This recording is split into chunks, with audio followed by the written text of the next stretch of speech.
রূপগঞ্জ আল রাজি স্পিনিং মিলে ভয়াবহ অগ্নিকাণ্ডের ঘটনা ঘটেছে। ৭১ পত্রিকার সঙ্গে আছি আমি রহমত।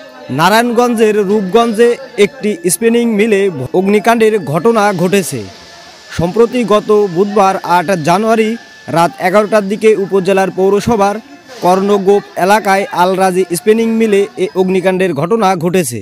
ফায়ার সার্ভিস ও কারখানা কর্তৃপক্ষ সূত্র জানায়, কারখানাটিতে নাইট শিফটের কাজ চলা অবস্থায় মেশিনের মেটালিক স্পার্কের কারণে আগুনের সূত্রপাত ঘটে। তা মুহূর্তের মধ্যেই আগুনের লেলিহান শিখায় রূপ ধারণ করে চারিদিকে ছড়িয়ে পড়েছে। এ সময় খবর পেয়ে কাশপুর ফায়ার সার্ভিসের একটি ইউনিট ঘটনাস্থলে এসে প্রায় ১ ঘন্টার প্রচেষ্টায় আগুন নিয়ন্ত্রণে আনতে সক্ষম হয়েছে। তবে ক্ষয়ক্ষতির সঠিক পরিমাণ তদন্তের পর জানা যাবে। বাঙালির জাতীয় কণ্ঠস্বর ৭১ পত্রিকার চ্যানেলটি সাবস্ক্রাইব করে আমাদের সঙ্গেই থাকুন।